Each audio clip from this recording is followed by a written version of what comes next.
All right, what is going on, everybody? Thank you, everybody, for being here. Appreciate you guys being a part of the show. Doing a little post-game show action. Lakers lose to the Phoenix Suns. Preseason game number 103 to 81, the final score. So thank you for being here. Work your way in. We'll talk about the first preseason game. Ugly, very, very ugly. If I'm going to be honest with everybody, I kind of wasn't really expecting that, but it's all good. We got a lot of different things that we could break down, so I'm looking forward to doing so. I wanted to try to hurry up and get here before Redick talked. So that's probably by the way how I'm going to usually do the post game shows this year.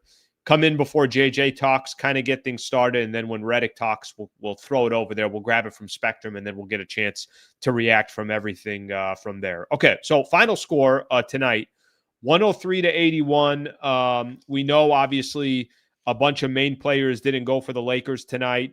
No LeBron, no Luka, no Gabe Vincent, no Maxi Kleber, no Marcus Smart, no Adu Thero. So there's a number of players that didn't play for the Lakers, but the key ones, right? I mean, really the ones that I think I'd pay most attention to more than anything else. I'm paying attention to LeBron. I'm paying attention to Luka. Marcus Smart, I think, is a big name out there. But it's preseason.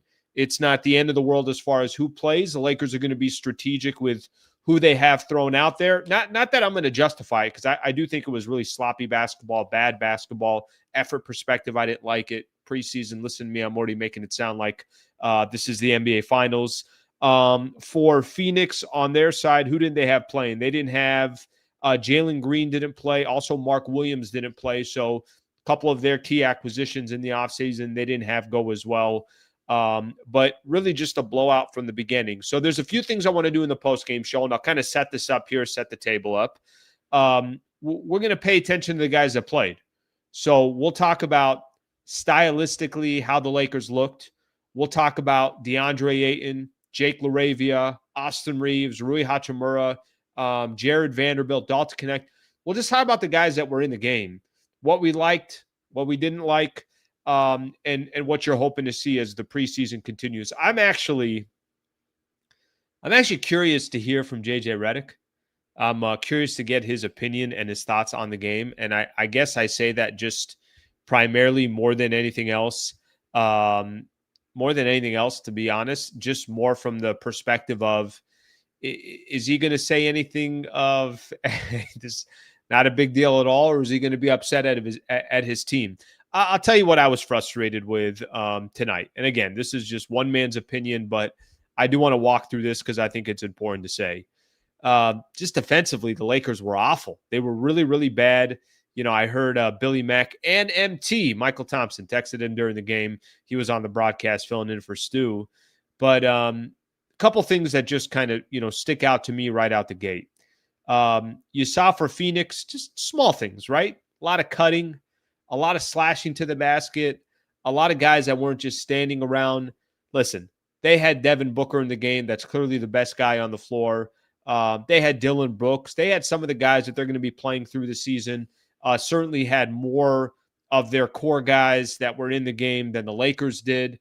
But little things that you notice in a preseason game that you say, okay, how is this going to apply to the regular season? When you're missing players like Luka Doncic and LeBron James, I'll just name off those two players. We'll see what Marcus Smart's going to be. Gabe Vincent, I'm not going to hold my breath on. Maxi Kleber, Adu Thero. Well, I'm not as worried about those other guys. If those other guys do something, that's just an addition, maybe a little bit of a surprise. I hope Marcus Smart's healthy and he's able to do everything that he's able to do. But at the same time, I look at this box score in a preseason game without key guys there.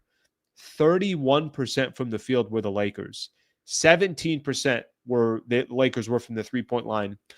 It makes me think, I think if you've been watching Lakers basketball for a while, there's a lot of games where the shooting percentage isn't great or they struggle from the three-point line. So that obviously watching that was a little bit interesting. By the way, in a preseason game, can we please do a favor to all of us? We don't need to see 58, 37, 47, 57, 63, 64 free throws. We don't need 64 free throws. Let's just keep the flow of the game going. Lakers took 37 free throws. Phoenix took 26. But I'm going to go back to the defensive side for the Lakers. that, I'll pay attention to. By the way, Lakers lost by 22, and that's with Phoenix missing 14 free throws. So if they hit their free throws or shoot at the 80% mark, 75% mark, Lakers are probably losing this game by 30 or so. Turnovers, 22 turnovers. You're obviously not going to win many games. And, I think the main thing that I mentioned is probably the most important thing, just a little bit lack of effort. I think Lakers came out to start the game. They came out kind of blazing in the sense of a lot of defensive presence, and it looked like everyone was engaged. And then by the time the first quarter was done, they're down 31-16. So I got to watch myself a little bit because I don't want to sound like this was a critical game. It wasn't. But I also just want to analyze what I at least watched. And what I watched was a really ugly, poor performance from this Lakers team that will only get a lot better as probably the preseason goes on and as some of their players come on as well. But the 31% from the field, the 17% from the three-point line, you're not going to win too many games or just make games even interesting by doing that. Phoenix look comfortable too. It's an interesting team, right? I'm curious to see how Phoenix is. I think they'll be okay. I think they'll be fighting probably for a play-in spot, something along those lines. I'm not expecting too much from Phoenix, but they have a completely different identity than they've had over the last couple of years. Obviously, Kevin Durant's not there anymore. Bradley Beal, they bought out. Now he's with the Los Angeles Clippers. So I think the real question with the Phoenix Suns is what's going to be their identity? It feels like they're going to be a team that launches threes, runs up and down the floor, and has some pretty decent size. They'll be able to have guys that can, at least try to defend from an interior perspective and play a little bully ball when they can, especially having a guy like Dillon Brooks. But they got size. I mean, they drafted a couple of guys. They got Mark Williams. So they're going to have a lot of players to probably complement a lot of guards that they have. So Phoenix might be a little bit more interesting of a team. I think maybe even more interesting than what the hell they had with Bradley Beal, Kevin Durant. I mean, you had stars, but clearly something wasn't working there. So they're going a completely different route. Brand new coach. They had 3 different coaches in 3 years. So they're going to be taking a completely different route. I started looking at some of the individual players. What I was hoping for, I did a show this morning. If you guys missed it, feel free to go back in the channel. Did a show with Trevor Lane, and we talked a little bit about what are some of the preseason expectations. For me, more than anything else, I just want to see how individual players are doing. I want to see how individual players are adapting. And other than Austin Reeves, RJ Davis actually had a pretty decent game with 14 points. There was really no flow from any of the players for the Lakers. I'll tell you right out the gate, DeAndre Ayton to have 1 point. He did have 8 rebounds, did have a couple of block shots. I would think in a game where LeBron's not playing and Luka's not playing and some of these other guys. And listen, I know that Ayton's game, a lot of it is going to depend on Luka setting him up, LeBron getting a lot of attention. Between Luka and LeBron alone, that's going to be probably 16 to 20 assists a night. And because that's the case, you got to imagine DeAndre Ayton gets to capitalize on that a lot. But Ayton took 2 shots and 1 point. Also had 4 turnovers. Yeah, that's if I'm DeAndre Ayton, I'm coming out here getting ready to go for the Lakers. You would just have to imagine. Again, I get it. There's going to be other guys that are going to be setting him up. But I got to also imagine that if you're DeAndre Ayton, it's like, all right, well, these guys aren't in. Feed me the ball. Let me get a couple extra looks. Let me get comfortable with this Lakers offense as well. He never did. It was 0 for 2, only had 1 point. Some other guys that I'll point out there, I'm pretty high, and I hear a lot of people talking about Jared Vanderbilt and how healthy he is and how he could potentially come back and be the player that everybody needs him to be. Did have a steal, did have a block. But only 1 point for him as well. Took 3 threes. Guys, I'm going to tell you this right now. And I'm hearing that Vando is, able to shoot the rock a little bit right now. If Vando decides, or the Lakers decide, they're going to allow Vando to shoot threes. If I'm the defense of any other team out there, you shoot as many threes as you want, brother. You take as many of those threes as you want. All right, let's jump in here. JJ's about to talk. Let's take a quick listen to him here real quick, get his thoughts on the game. run, talk, compete. I thought given the workload of the last 3 days, our ability to run and play hard was pretty good. I would say our talk was not good. And I would say the stretch at the end of the first quarter and to start the third was non-competitive. So, again, I'm not expecting perfection in a preseason game, but there's room for growth in those areas. Look, the reality, and this is not an excuse, this is quite literally reality. They've had 19 guys in the gym all of September. They did their installs similar to how we did last year in September. They were able to get a lot of their installs in. They've had 7 practices. They're ahead of us from that perspective. They have more stuff in. I felt that more on the defensive end. They clearly have a lot of their concepts, schemes, all that stuff really tight. We just haven't had enough time. We will get there. I'm very confident. And there were some bright spots for us. I thought Vando played extremely hard, was very disruptive. CK's minutes were great. Good for Austin to be able to score efficiently in a limited amount of time. RJ was a bright spot in that second half. So there were some good stuff. You mentioned Austin a couple of days ago, just with you felt like his burst, was impressed you. Felt like you saw that in the first half. He was kind of getting the spots that he wanted. Is that fair? Yeah. We have 3 elite offensive creators on our team, and we only had one of those guys in the lineup tonight. And they've got good perimeter defenders. So, for him to do that in 19 minutes, however long he played, 20 minutes was great. Ayton had a couple blocks, close to double-digit rebounds, but it seemed offensively there was some, problem taking care of the basketball and missed a couple point-blank layups. Do you think the offensive production is something to do with kind of, you mentioned you guys are behind in terms of practices and installing stuff, or just kind of what you make of the disparity between his defensive impact and offensive impact? Yeah, I think it's just getting comfortable and in a rhythm for him. And part of the reason we wanted him with us and on this team with this group is the partnership with Luka and what we think that will look like. And there's a rhythm and comfort level with AR that's going to develop as well.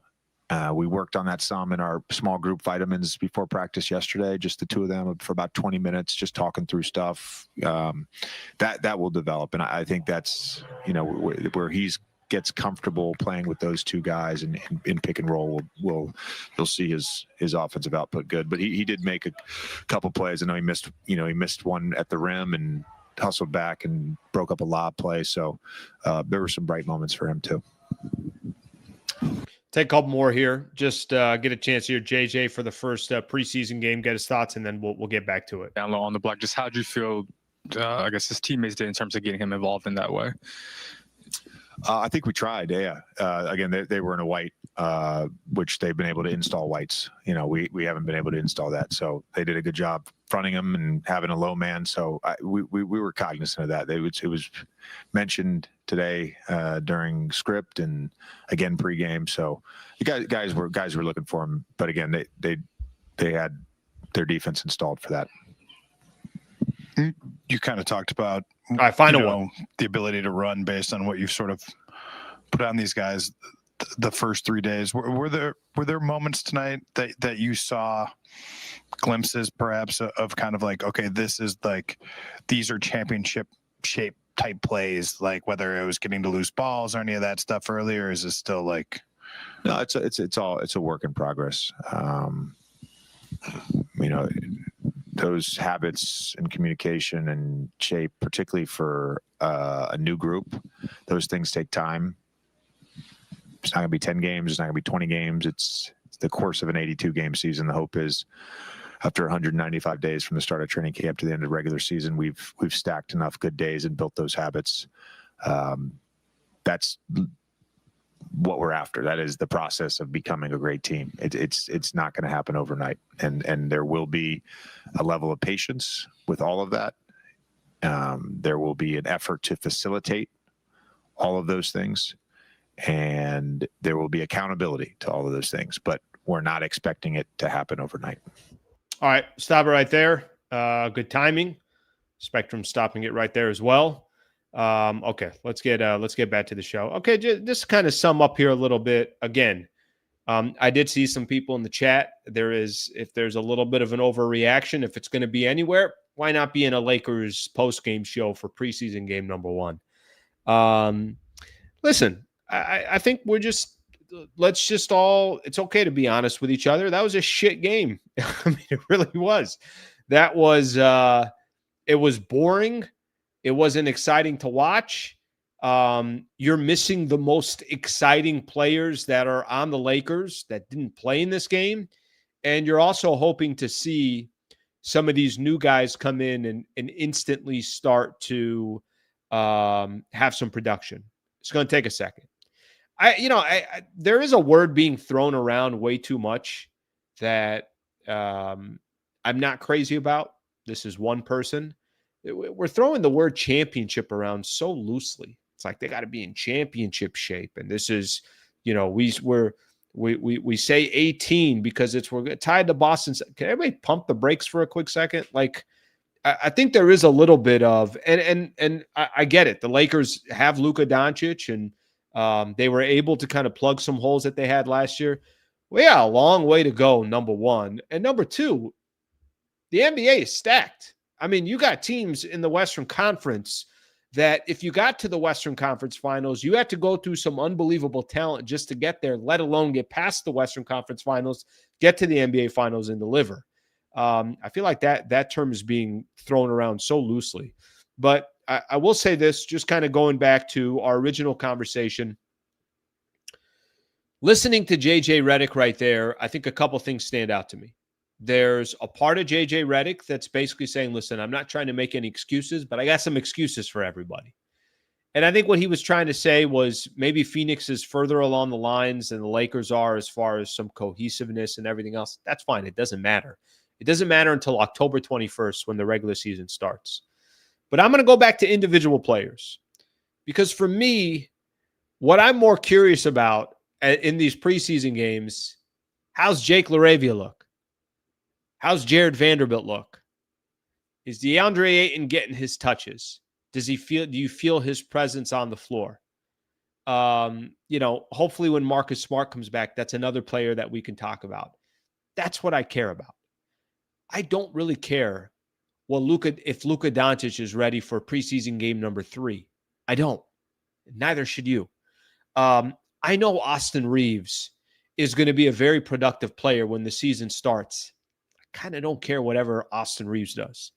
The players that I'm going to pay most attention to and just the vibe of the team. How do they look defensively? Are they hitting wide open threes? Is the ball moving and is Rui Hachimura hitting shots that the Lakers are going to need him to take? Or in media day, when he said that the team has asked him, they need him to be more aggressive. What is that definition for Rui Hachimura of what aggressiveness is? How can he be aggressive with some of these other players like LeBron and Luka, some of these other guys on the court? Those are the things I care about in preseason. I don't care that the final score was 103-81, but I cared what did it look like? How did they look? How did these individual players perform? And none of that really went, obviously, the Lakers' way today. So those that are in the chat right now, which I'm going to start reading some of these comments that are overreacting a little bit, okay, I get it. I understand it. I think there is a little bit, a little bit of high expectations, but at the same time, please just remember, it's a preseason game without your two best players. So let's keep that in mind. But I don't mind going at individual players. I do want to see individual players perform. And you heard something JJ Redick said, and I heard when Billy Mack and MT were on the broadcast, I heard them saying this as well, that, for Ayton, it's going to be important for him to eventually get looks because of Luka or because of LeBron or some of these other players. So, but I got to be honest with you. Ayton didn't look that good. I mean, grabbed some rebounds, got a block shot, but his presence didn't really feel it. I need to see it with DeAndre Ayton to fall into that mold of like, hey, Lakers got their center. So we got obviously a long way to go. Okay, let me read some of these comments here. By the way, just to kind of look at the box score here real quick, and I could put the box score in the background while we talk here, while we all kind of sing Kumbaya together.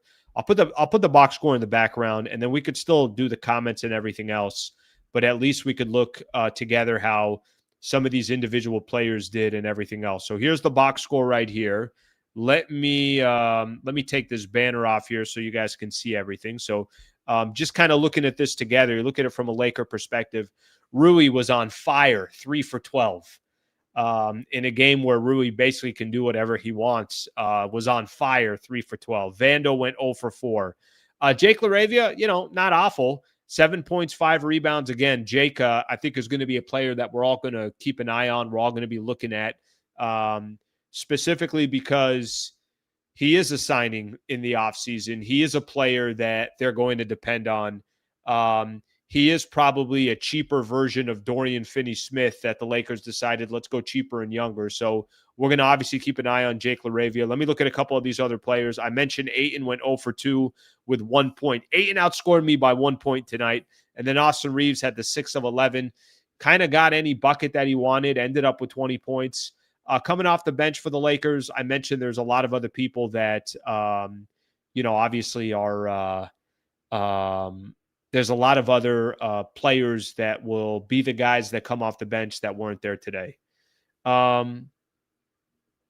Do I get to your guys' comments, or I'm going to save Bronny and Dalton Connect for a second? 2 separate conversations, but I'm going to save both of those guys. I'm going to look at some of your comments, and then we'll get into them in just a second. But this is the box score that you guys see here.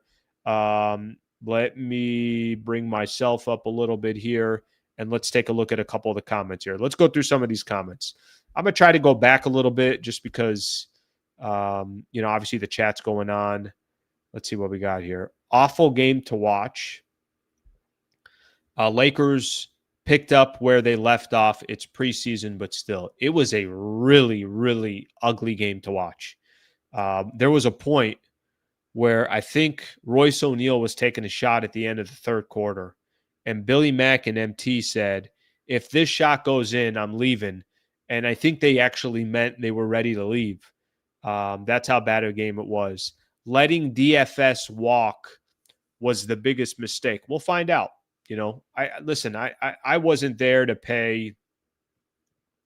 I didn't want to see DFS get 4 years on the Lakers. I thought 2 years was the right contract. The only thing now that I'm thinking about it, and I don't know it off the top of my head, I don't think he got 4 years guaranteed. So it might be a 2-year contract, to be honest with you. But I wasn't going to give DFS 4 years. If we're sitting here in preseason game number 1 and already saying that was a mistake, that would be the definition of a little overreaction here. DFS changed the Lakers' defense. I was a fan of DFS. I'm a fan of Dorian Finney-Smith's game. I think a lot of people came at me after the season ended and say, hey, you thought this guy was going to be a lot better than D'Angelo Russell. Yeah, I was. I think DFS is a winner. I was a fan of that trade. But, obviously it didn't take much time for the Lakers to eventually decide that they weren't going to sign him. Let's not take this serious at all. Let's just love the fact that we're watching Lakers again. Might be the best comment that we have because it just might be the most accurate comment that we have. But listen, I said this again. I don't blame people who are critical. I don't blame people who are critical. If you're critical about the Lakers tonight, that's just because you want to watch a good brand of basketball. That's just because it's less the missed shots. It's more about, are you getting good shots? What are you doing defensively? Are you getting easy buckets? That certainly wasn't the case there for the Lakers. Suns better defensively than the Lakers were. Here's what we got. Let's see some more here. Ayton will pout soon. He needs the ball to be happy. Well, I honestly call for the ball then. Get the ball from 15 feet away and try to face the basket and make decisions from that perspective. Call for the ball. Who's going to stop? If Ayton demands the ball without LeBron and Luka, who's going to say no? I don't think anybody can say no. There isn't a ton of options there. Okay, let's look at a couple more of these comments here. Fifth best, my ass. I was reading something this morning. Bleacher Report was doing their power rankings. They got Lakers at number 5. It's going to take you about 25-ish games to find out what kind of team this is. And I'm not talking about preseason. I'm talking about regular season games. Okay, I got a quick question for everybody as I got these stats here. If you guys look down here towards the bottom, let me wait on Dalton Connect. Can somebody tell me this? Since when does Bronny James just have the green light to take any shot that he wants? Am I missing something here? By the way, this was the case last season too. How come Bronny James just goes in the floor and takes any shot that he wants, whether it's a good shot, bad shot, early in the shot clock, late in the shot clock? When did Bronny James earn the, hey, you're Steph Curry, go ahead and take any shot that you want? Even last season, towards the end of games, Bronny was firing up 5-6 shots in 6 minutes. Brother, pump the brakes. I mean, who took more shots than Bronny James? Bronny James was tied for the most amount of field goal attempts of any player that played tonight. Played 24 minutes and took 12 shots. You want to take some good shots, or you just want to fire off any shot that you want? I understand that's LeBron's son. It doesn't mean you get any shot that you want. I'm telling you, this isn't just even this game. Any game that he got in last year, he was taking if you guys want Bronny James, and I'm talking about the Lakers, to eventually work himself into being the type of player that you want, a potential rotational player, from everybody that's telling me it's like this guy can potentially be a defensive guy, then why don't you teach him how to take the right shots at the right time and have him just focus on defense? How about you have him go a couple of games where he doesn't take any shots and it's just about playing D? The guy just comes in and fires any shot that he wants, and the whole coaching staff is like, yeah, awesome. What am I missing here? It's Bronny James. Pump the brakes, brother. Teach this guy at least some discipline. Get him at least in a position where it's like, it ain't about offense. We need you to play defense. Listen, I know that's a funny thing to complain about in tonight's game, but does anybody else just notice that this dude just takes any shot that he wants at any time and nobody's going to say a thing? You're a second-year player, and even when you were a rookie, work your way into it. Ease your way into it. Get your playing time because of what you do on defense. This guy comes in and just fires. I mean, there's like 3 possessions in a row where he just fires them away before anything happens. For the love of Jesus. All right, let's take a look at some of these comments here. Again, I don't know if anybody else was noticing that, but every time he took a shot, I'm like, stop shooting. You're a 19-year-old. Let's run some plays here. Go play some defense. Okay, here's another thing that I'll mention here real quick. This one will go to here. By the way, I hate this comment. It's garbage time. I hate that it's garbage time. When you're a 19, 20-year-old in the league and you got a lot to work on and you got a lot to learn, like, let's learn. That was happening last season as well. I don't think you just get free reign to take bad shots. What are you going to learn from taking bad shots? Not going to learn anything. Okay, here's the other comment that I saw here for a quick second. Damn, Dalton Connect. I am praying for DK. I want Dalton Connect to have a good season. Man, I'm afraid for Dalton Connect. Preseason, I get it. But for Dalton Connect, it's less to do with preseason. For Dalton Connect, it has more to do. For Dalton Connect, it has more to. I didn't even read that whole comment. For Dalton Connect, it has more to do with how last season ended. You know, how much in his head is all this stuff about the potential. Maybe that's completely gone. But DK just looks like he's lost a lot of his confidence. Just 2 of 10, 1 of 7 from the 3-point line. Did have 6 rebounds. I'll give him some credit there. Had 6 points. Dalton Connect also didn't have a good summer league. So as we start looking at some of these individual players, those are some of the things that I'm looking at. All right, let's Bronny's getting old. He's 21. There you go. Careful, Slee. LeBron may check you courtside. Stephen A. Smith. Pretty sure LeBron's got other things to worry about. We're all watching the same thing. 21. You're right. By the way, I'm off on age. I think I called LeBron 41 last time as well. He's 40. But Slee, didn't you make a video about Bronny being an integral rotational piece for this season? No, I did not. No, I did not. I mean, unless you know of a video that I didn't create, sure. All right, let's see what else we got here. Yeah, but you know what's funny about this? I really don't want the post-game show to be about Bronny taking 12 shots, but let me just address this real quick. Even when the crowd would be hyping him up, and some of these games I'd be at or I'm watching on TV or whatever the case, or it'd be a road team the road team was hyping him up. I'm like, especially when it was the crowd at Crypto, I'm like, guys, let this man live.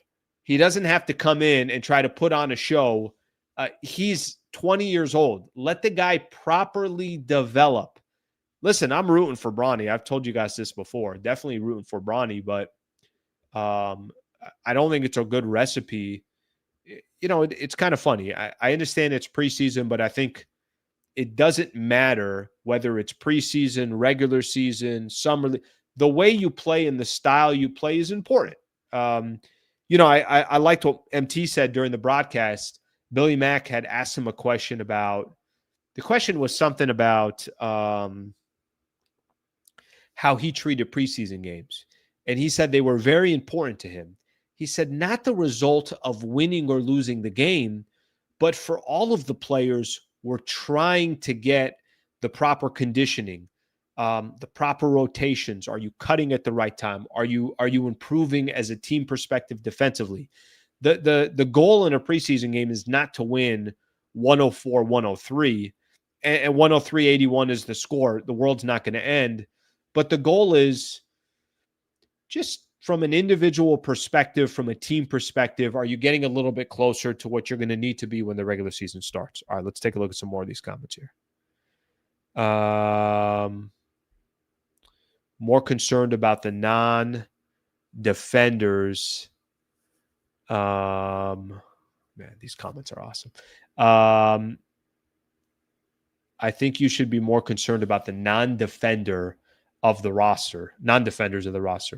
Yeah, I said something. We were talking about identity for the team, and that team's gonna try to play up tempo and everything else. Listen, I'm gonna tell you right now, I would be concerned if they're gonna try to outscore teams 118-120.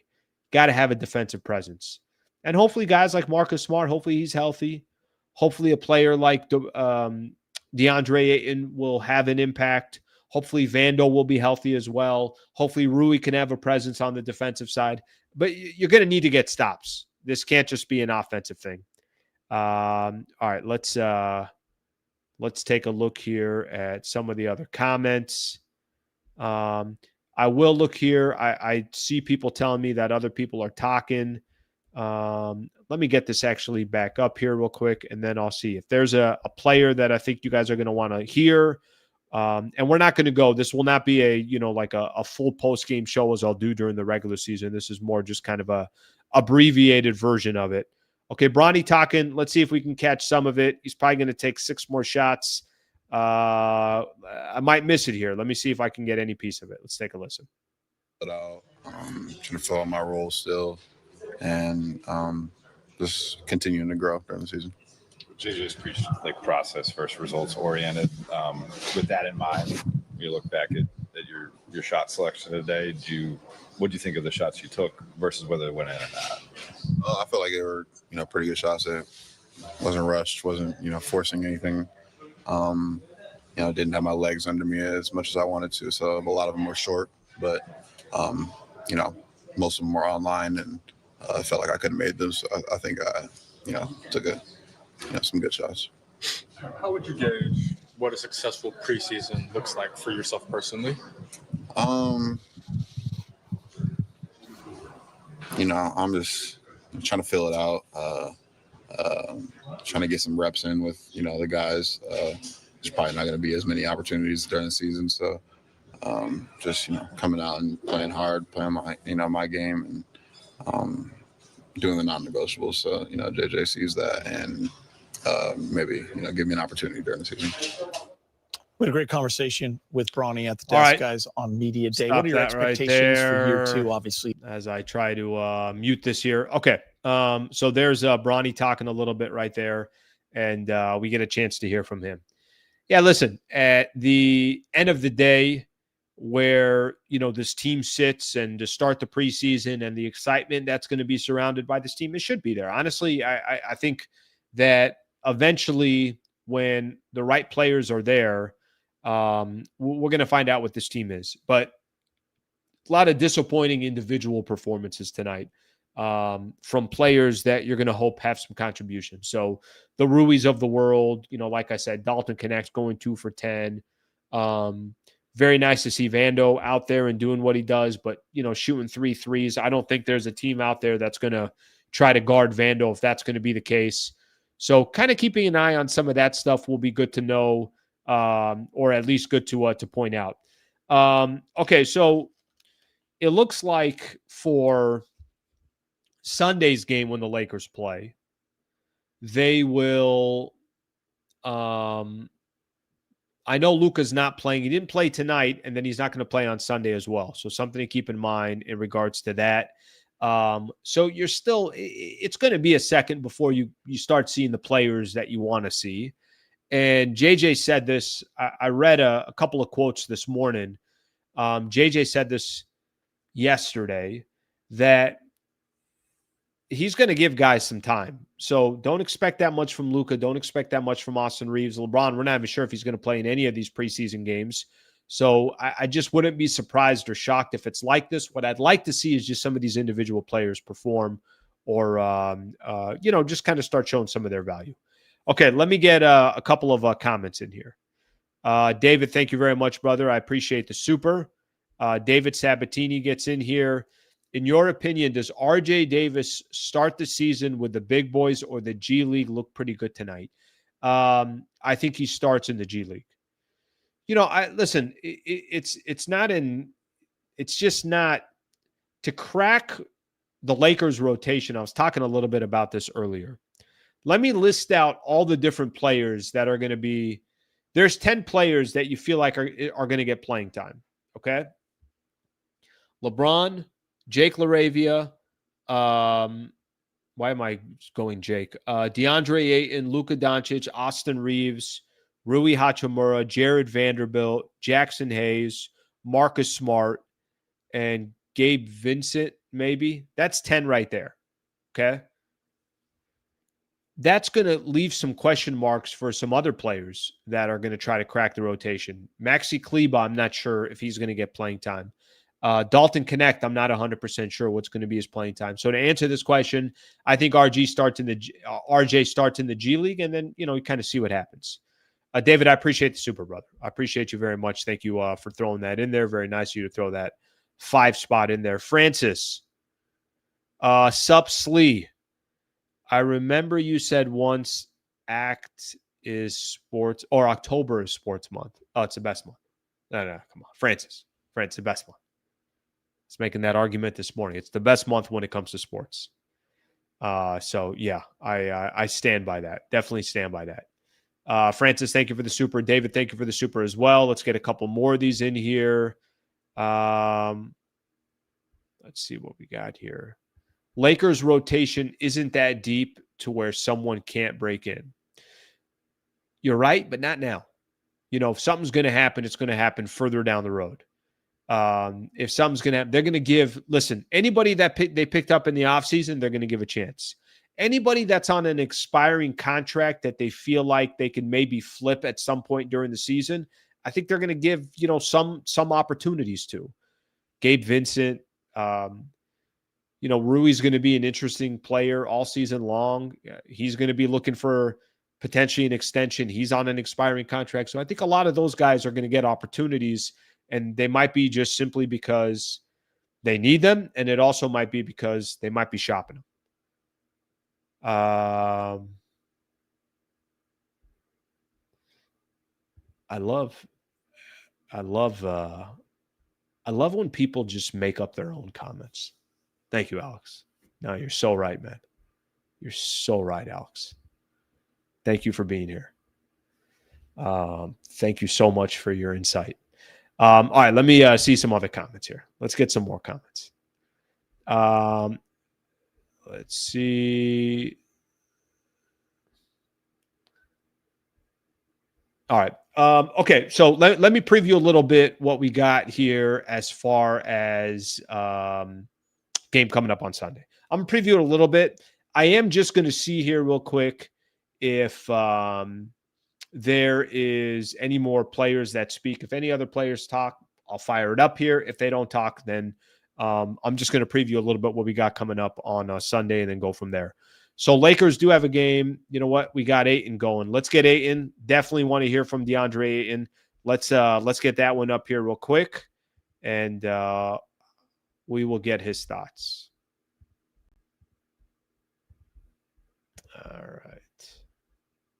I'm just running our sets right and competing. That was the main objective again tonight. JJ wanted us to compete and just keep that spirit up high like how they did last year.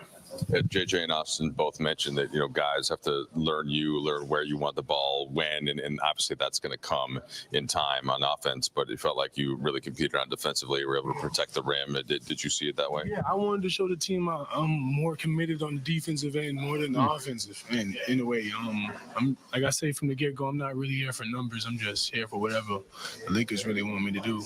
And, main objective is really protecting that rim and closing out possessions. And I had fun, man, just blocking some shots today and just being that anchor and seeing how the guys are responding to me, just with terminology and stuff like that, just to get out and just be out in our offense and create from our defense. So it was fun. It was fun on that end, honestly. What's the adjustment to playing pick and roll with guys you've never played pick and roll with before? Like who?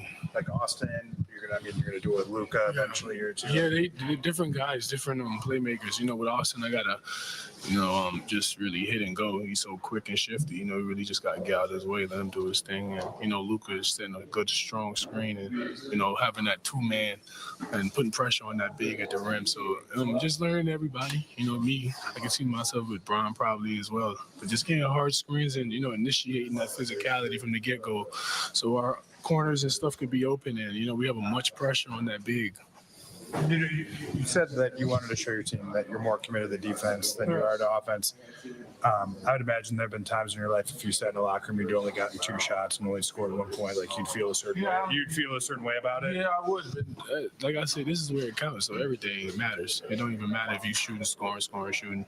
You got Luka Doncic, you got LeBron James, or Austin Reeves. You know what I'm saying? We trust those playmakers, and if you get more than 2 shots, then that was how the game's supposed to go. JJ's trusting these dudes to be our main primary ball handlers, and me being the big man in the paint. So I'm absorbing all of that, and yeah, it's probably be hard not to touch the ball with them great playmakers, to be honest. First preseason game. Okay, with Ayton's presser right there. If I got to be honest, I think that was I loved everything that he just said right there. Phenomenal stuff what he just said right there. Listen, I wish Ayton was a little bit more aggressive.